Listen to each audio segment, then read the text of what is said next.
area, your local community, which is one of the things I've talked about forever on this show is how do we actually get people engaged in going local? General Flynn talks about local action as a national impact all the time. This is something that I think needs to be explored further, which is why we're bringing on these incredible guests today. You've seen them on my show before, RC and Juliana Ormond. They are a husband and wife team. They're the co-founders of a new organization called Watchmen Action. They've actually been publishing for quite some time. If you follow them on Substack, their sherlock.substack.com is absolutely fantastic. It's a great summation of what's been going on either on a daily basis or weekly. They have great summaries. They stay on top of the news. So if you don't have time to keep up with the daily, sherlock.substack.com is fantastic. But again, they are focused on connecting the minds to the tools and the resources that we need in order to flip the balance of power back to who? We, the people. So joining me now to talk about the Watchmen in action are RC and Juliana Ormond. RC, Juliana, great to see you right now. Thank you so much for joining me today. This has been an incredible 24 hours since President Trump stood up to the microphone. Did you hear anything that kind of resonated with you last night? So thank you, Anne, for having us on the show. We're very excited to be here. Yes, actually, I love the fact that he took us out of the UN and the WHO. I mean, now that we're out of the WHO, what's going to happen with, our medical industry, what's happening in the United States of America.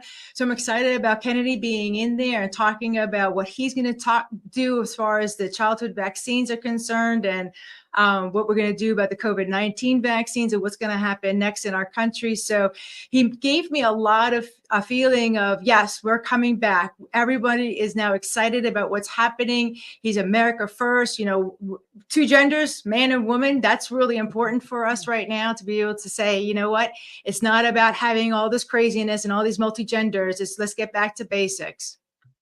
Do you think that some of the stuff RC he talked about, because he was pretty much going on a rant last night in a positive way about all the incredible stuff that he's done, majoritively has been through executive order. We now need Congress to come in a couple of years when we have a real strong majority to take what he wrote into executive order and put into law.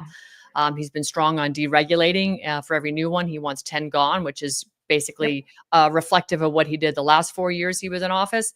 Do you think that he was highlighting the executive action out of a corporation and then referring to his secretaries of various agencies as well, happy to have you on board, Robert Kennedy Jr., he highlighted Kristi Noem and a few others. But basically, when he was talking to like Cash and Pam Bondi, he was like, great people, good luck. I mean, what does that tell you when he's sort of, addressing these people positively, lifting them up, telling them they're going to do a great job, but kind of good luck? It doesn't sound very like a constitutional republic way to address people that are supposed to be representing we the people. Interesting observation, Anne. It's great to be back. Thank you for having us on again. It is interesting to hear what Trump said and didn't say. I do want to point out something, and this does tie back to the secretaries. I think what Trump did last night, and we've called balls and strikes on Trump for the last year and a half. When it's right, it's right. When it's wrong, it's wrong. That's what we do as a market research company. What was interesting last night is that he basically called out the Democrat side of the aisle, and he exposed them over and over again. If you look back at the history of the Republic, that was a very Jacksonian type of State of the Union address, where he was just calling out the litany of things that were wrong. And he basically baited the Democrats into looking really, really bad. In essence, he primaried them by saying, Lincoln-Riley Act, they didn't stand, they didn't clap. The young man who's now a Secret Service agent who is terminally ill, God bless him, they didn't stand up, they didn't clap, right? He put the Democrats in a position where they looked silly. Right? And Trump's going to do what he's going to do. Did he go on a rant? Yes. Was it positive? Largely, yes. But I think what's most important that people understand is that he basically just primaried every Democrat in their district, because all that's going to be in the ads for Republican contenders against them is last night and how ineffective they were and how tone deaf they were with their constituents by not getting into action on things where, the Lincoln-Riley Act is not a political thing. Right. Okay, that's not a partisan thing. That's a life thing. That's a common sense thing. He really set him up to fail. I agree. I mean, in the overall take about, the job that he did when he gave that speech was reflected in polls, even done by CBS last night. I mean, look at this. Views of Trump's speech by CBS, 76% approve of the job he did when he got in front of the microphone last night. 23% disapprove. Juliana, do you think that is because it is more reflexive of the fact that Democrats look so bad, or is it that Trump looks so good? I think it's both. I think America's really waking up to what Trump is doing and how positive it is, but they're really also waking up to what the Democrats have been doing. We are America first. And if you're not America first, you have been called out. Everything that's happened with USAID, we're calling out that they're spending money on things that we don't agree with. You know, we're supposed to be a Judeo-Christian country. What they were doing does not reflect that. What they're doing with the children does not reflect our morals and our values. So I think America is really seeing what the Dems are doing, and they really appreciate the fact that Trump is now reeling in all this rhetoric that has been hurting us as Americans. Yeah. When it comes to hurting us as Americans, one of the areas that I think we have suffered greatly, and again, it's more of that financial sucking. Forget all the waste, fraud, and abuse that Doge is uncovering now that we didn't even know was going on. But stuff that we did know that was going on and that President Trump called out in his first term was, of course, NATO. I mean, and when you look at the NATO defense spending, that's us, that big blue blob. That is the defense spending of the United States versus, everybody else that's involved in NATO. How should this change? Should we be a part of NATO RC? Should we scale back? Or what should Trump do? What should America do? Yeah, I think NATO has gotten so long in the tooth that it becomes difficult to justify, especially when you showed that chart in $860 billion, right? So we're the largest spender. What else is interesting too to me, and I think that Trump's logic of we need to get out of NATO and then come back in if we are under new terms is what we saw when he exposed Zelensky last week, is that you're in a position where Keir Starmer basically said, well, we're going to pull the United States into boots on the ground by using Article 5 of NATO, which requires all NATO members to step up and deliver in the event that NATO as a group decides to take a military action. Inherently dangerous, right? We were talking about this on our Close of Business show last night. Most people do not have a sufficient understanding of the Russia-Ukraine conflict and why Putin was upset in the first place and why he does not want Ukraine. And this was the deal that Bill Clinton did in the 90s, why he does not want Ukraine as a part of NATO, because that would put NATO forces right on his border, which to him, and I think validly to some degree, it is a threat. So I think Trump's saying, look, we're going to reassess because we're paying all the bills and you guys need to pay your fair share. Last time he did that, everybody started stepping up and paying. But I think we need to seriously look at that, because I look at that big number. And as Juliana mentioned last night, we've got veterans in need. We've got more people homeless and struggling in the US than we know what to do with. Yet $860 billion can just go out the door to NATO when we actually need it at home. Yeah, agree. Again, we've made some directional changes, and apparently now, and this is coming out of the Russian news media, TASS, saying that they recognize that the United States has actually halted sending military supplies to Ukraine. In fact, it's being redirected to the 82nd in Poland. So do you feel that, this sort of overture at this point in time is going to give Putin what he believes he needs in order to say, okay, cooler heads are prevailing. Maybe we're going to back off now and start to just sort of mute ourselves back out of this war so that we can come to the table and negotiate some kind of a peace deal?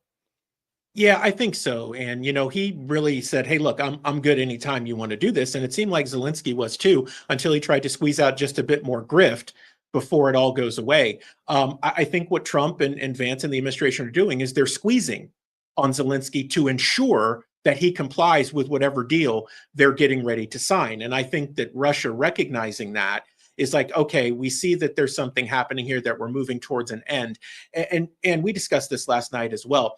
People don't understand is that Ukraine is the place where all dirty things go to get laundered. And you start to ask yourself the hard question, why do we keep sending money to an effort that is basically losing or stagnant at best? The reason is a lot of the people sending that money have a vested interest in what's happening in Ukraine continuing to happen, including war, because it's like a balance sheet. If somebody loses on one side, somebody gains on the other. Ask yourself the question, who?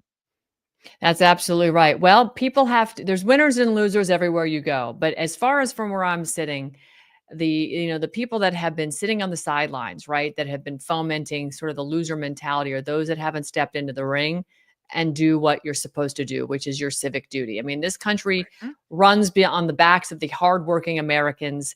The rest of the world sort of lives off the back of the hardworking Americans. And if we were to start really taxing and tariffing everybody around the world, we could potentially just continue to build our own manufacturing infrastructure, and we don't need anybody else at this point. I mean, I might miss the wine and cheese out of France, but at the end of the day, we've got dairy cattle here. And I'll suffer through maybe not a French wine or French cheese, but I think our California wines probably rival. Heck, even North Carolina's got good wineries today. We can learn to live with what we have, which is everything we need right here in this country. So understanding the people's need for civic duty and the fact that we have to engage, roll up our sleeves. You all have embarked on the Watchmen. And this is a boots on the ground boot camp kind of a program. Walk us through what you're doing and why you decided to engage the people in this fashion so that, we can become part of the solution. So we really understood that there were people that wanted to get involved but didn't know how, people that were involved but they didn't really know how to be involved, right? And then on the other side of the aisle, there were people that had these wonderful resources, books, platforms, that would help these people that are looking for how do I get civically involved? So we decided to write a workbook and go out there and say, okay, people, we have now a process to be able to get you to the point where you need to be, and we have the tools to be able to help you. So we wrote the entire workbook from what is your story? How is your story important to the issue that you want to talk about? What exactly is the issue? How do you break down the issue so that you're very strategic in how you're talking about the issue?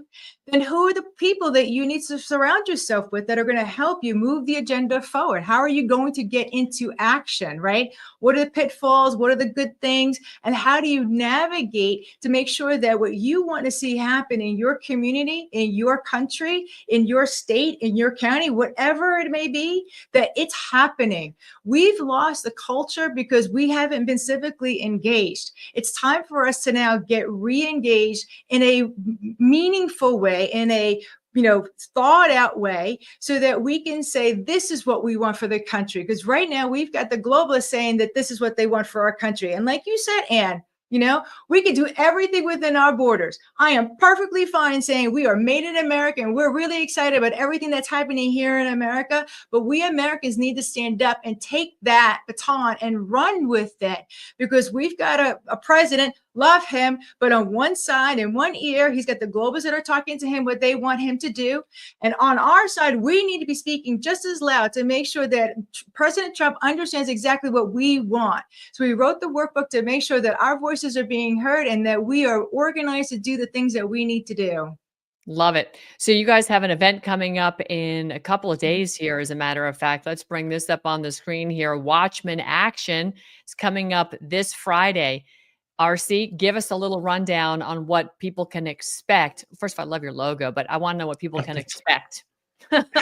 Yeah, and people have come to us and they've talked about, I want to get involved, I don't know what to do. We solved that part, but the other thing that happens is people do a lot of talking, but there's very little action. So what people can expect over a 2-hour period is to get the tools that they need to effectively tell their story, to be able to frame an issue and break it down properly so they can stay focused. Our friends Scott and Jill Kiley down at Marco Island are doing this right now with the fluoride issue, and they'll be able to start taking action, and before they leave this training Friday night, they will be in action, which is vastly different than what we've become accustomed to on the conservative side of the table. There's a ton of training, but there isn't much follow-up, and there's very little action because people are so inundated with information. They're like, okay, that's great. I guess so. Now what?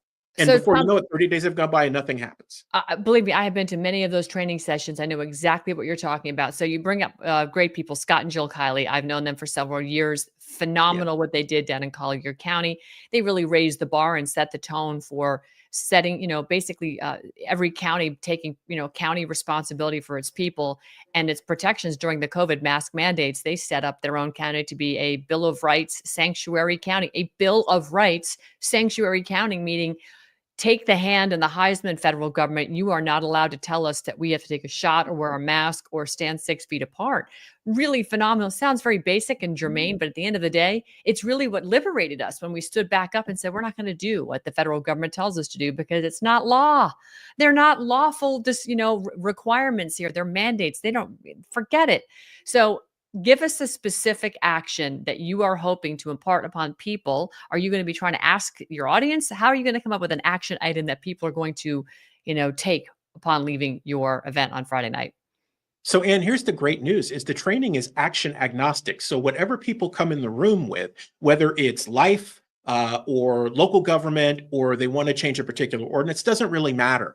Whatever they come in with, we're going to help them to fine tune so that when they walk out, the story on why it's important is clear. They've got the issue narrow focused enough where they can take action and people don't have to eat the elephant all in one bite. We're also going to help them understand how to get to the decision makers they need to get to so they can tell that story on the issue that's most important to them. And then we're going to help them with all of the great tools that are out there so they can stack them together, whether it's social media tools or other voice tools or getting onto the right programs or being in the right places. We put all of that together. So when they walk out, or actually, as we say, before they walk out, they're either on the phone or on the computer saying, listen, my issue right now with education is focused on this gender studies foolishness in Lee County, and I'm ready to take action with our city council right now. Here are the 3 reasons why.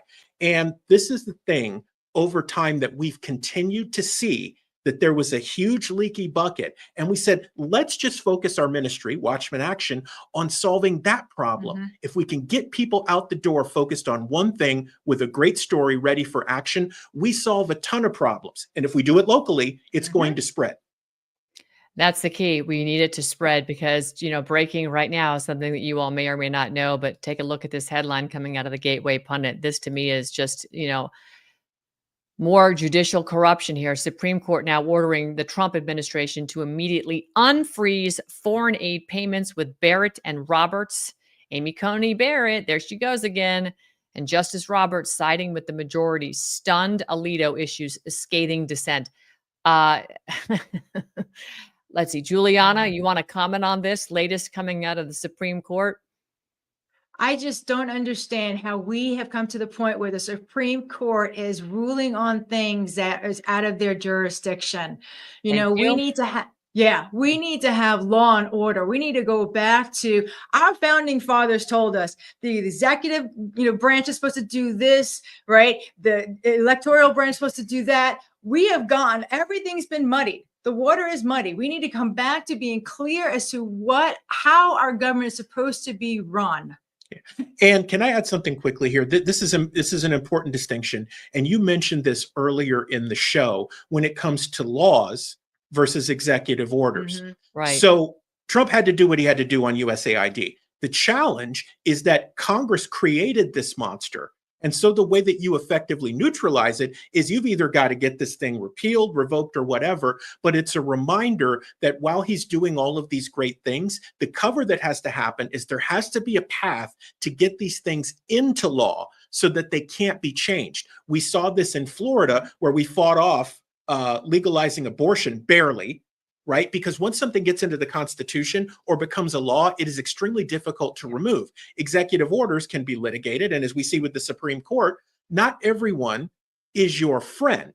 Right. Right. So it's a reminder to us to say, well, what can I do to help on this? You can help President Trump and remind the administration we need to get these things codified into law or get these things repealed or revoked as quickly as possible. Because I'll tell you, Ann, what's going to happen after the midterms, the Democrats are going to come hard and everything we're trying to stop, they're going to try to do the opposite, get it codified into law so that we can't remove it. Right. Well, this is where I think we have a real problem in this country, and it does come down to a corrupt judiciary. I was speaking with a friend of mine, Jason Fick, this morning, who's arguably the world's leading expert on Section 230 and understanding that the courts have misinterpreted Section 230 for almost 10 years now. I mean, it's been completely misinterpreted and misapplied. And, he's coming back around to the Supreme Court. He's going hard after the Ninth Circuit right now. And he's got them backed into a corner ostensibly. And he's figured out essentially that the president actually has the power based on judicial corruption to go in and step in and fix the judicial problem. So this is information we just need to get out there. But when I look at this and I see that the court ruled 5-4 with all 3 liberal justices siding with nonprofit groups, well, of course they are, because that's who's been laundering the money. suing to have their funds restored. And then Justice Roberts and Coney Barrett, the two who clearly are wolves in sheep clothing, voted with the majority. Give me a break. For reasons unknown. Oh, I can't wait till we get Doge to figure out what the reasons unknown are. Yeah. I mean, this is just, I don't know. It's just more of the same barf. But Jeffrey Sachs has said this over the course of time, and most recently he said this about the United States being a lawless country. I just want to get your impression on this. I regard the United States as the most lawless and dangerous country in the world by far. You cannot believe how much misinformation we get every single day. Because I have advised more than 100 governments around the world, I have seen things with my own eyes. I've seen US CIA coups with my own eyes. Governments lie, but superpowers make super lies. And if you're running the largest war machine in the world, hey, you are going to lie all the time. The entire Iraq war was not because they thought there were weapons of mass destruction.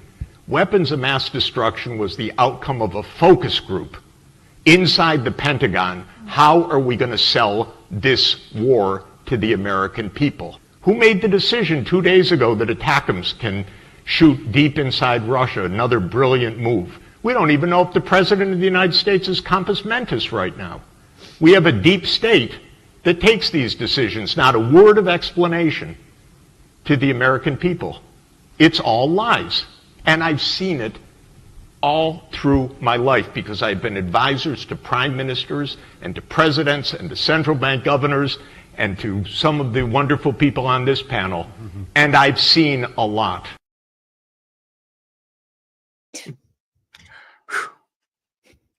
Wow.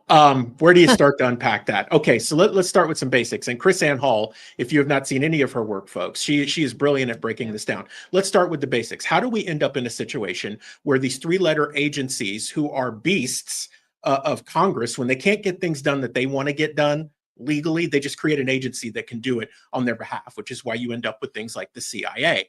A big part of this is that we've forgotten the governance process in a constitutional republic. The federal apparatus is a creation of the states. So we're actually in charge of that. Where we have to start sometimes, Ann, is with the very basics of how this works. If you keep letting the federal apparatus have power, this is what you end up with, unless you speak up and ensure that your local and state representatives are in alignment with the values of a constitutional republic and are good with governance. Because if they were, Ann, what you just played, Jeffrey Sachs would have said something very different. He would have said something to the effect of, the fact that we're a constitutional republic and the states understand their role and their power over a very small federal apparatus is the reason why we're not intervening in places like Iraq or destabilizing countries like Guatemala or stuff like that. This has been going on 80, 90, 100 years plus, right? We've been at this a long time. He would have said something very different. People say, well, look, there's nothing I can do about it. That's not true, right? This is one of the reasons we do the Watchman Action training. If you understand at a basic level how this thing works and what's important, you can make an impact. And the last administration did so much damage. And even Trump in his first administration, there was so much he didn't know that the deep state was able to continue. This time around, he's basically giving us a window, and it's limited, by the way. We probably have 11 months left or so to really get anything done. What you saw last night in part is that he's ripping the Band-Aid off and saying, here is all the corruption, here's everything that's wrong, here are all the bad actors. But he can only do so much. The question is, what are you going to do about what Jeffrey Sachs just said about where your money's going? Exactly. And Juliana, again, I reflect on how he basically was relating to his secretaries of different agencies versus Doge, which represents we the people, versus what he's doing as an executive running a corporation. Again, the United States still isn't a corporate. It's still basically a corporation. We haven't restored the republic yet.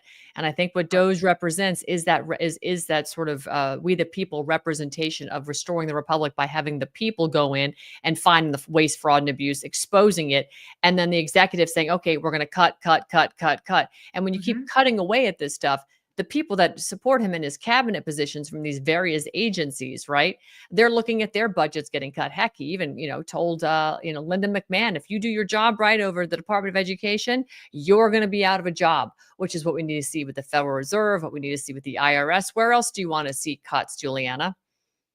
I just want to say that I want him to continue the destruction of the corporation is what you're seeing. I mean, everything that you described was that. People think that he's building up the corporation. No, he's bringing the corporation down so that we can be, the constitutional republic we're supposed to be. But if we're going to find the constitutional republic and, we undo the Act of 1871, which made us a corporation versus constitutional republic, right? We, the people, need to speak loudly.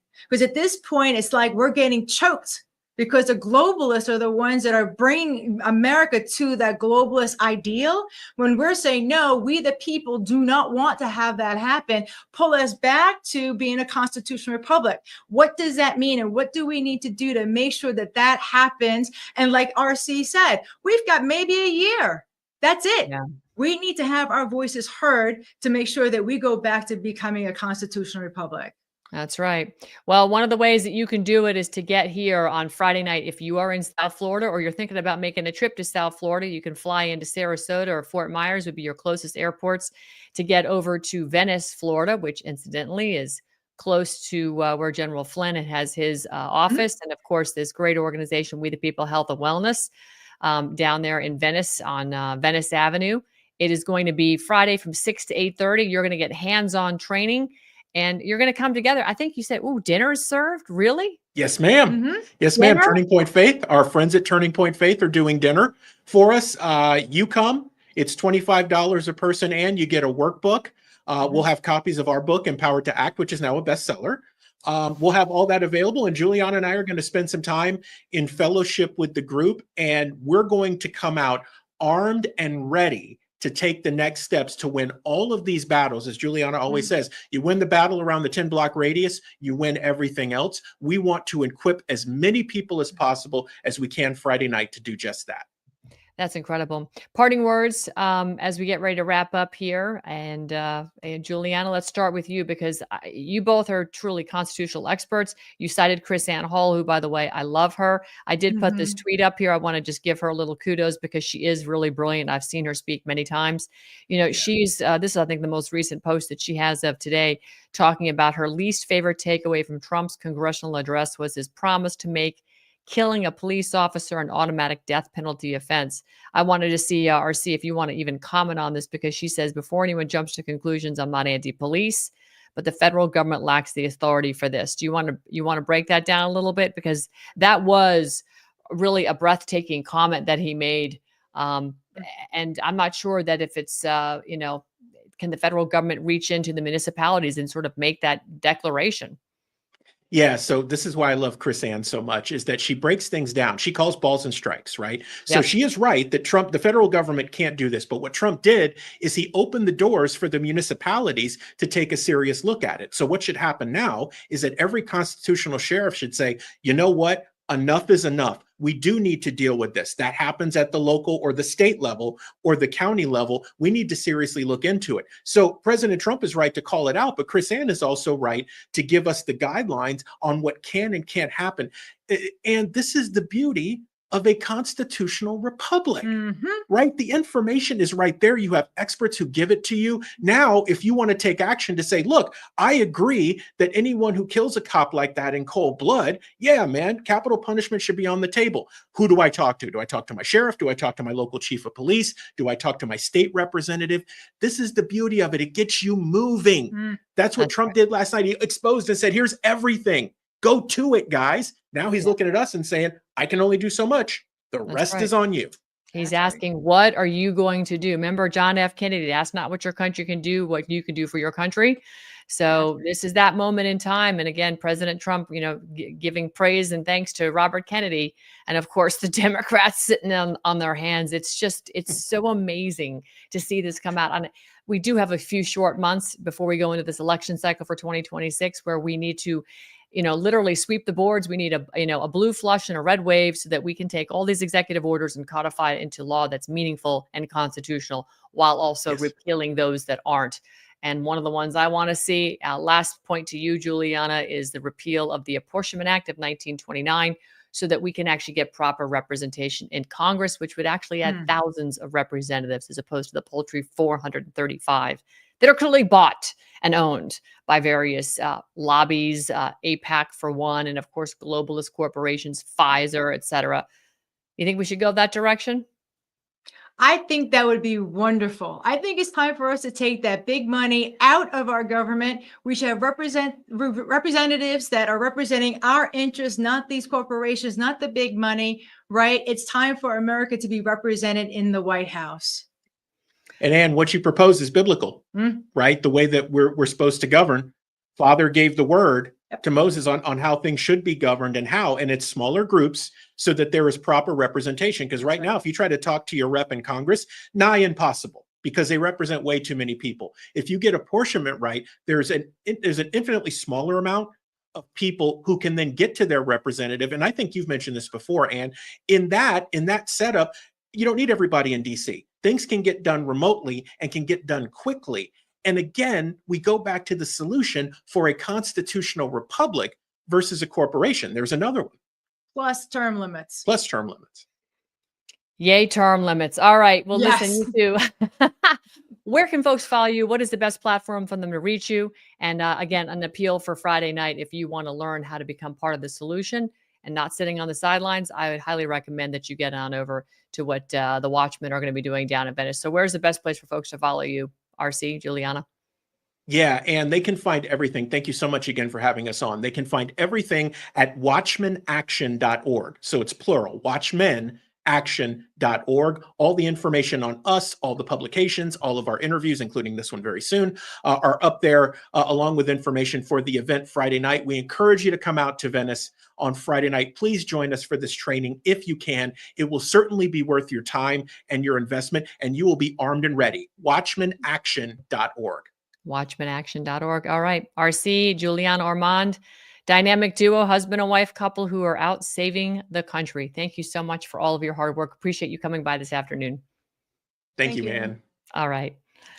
Okay, everybody. Wow. Great couple. My husband and I have had the pleasure of spending time with them one-on-one at certain events over the years, and they are really just tremendous. They really, really love America, and they love what our founding fathers have orchestrated. And unfortunately, we don't love what the federal government has become because it doesn't reflect anything that our founding fathers designed, sad to say. So the time to roar is now. I highly encourage you to get on over to Venice on Friday night. If you're in Florida, it's only $25. You get a meal for that. But more importantly, it's what you're going to take away and the people you're going to meet. Expand your network. This is where we are right now because, again, President Trump cannot do this alone. It's not designed for him to do it alone. It's designed for us to do it right in our local communities. So get off your butt and get out there. And one of the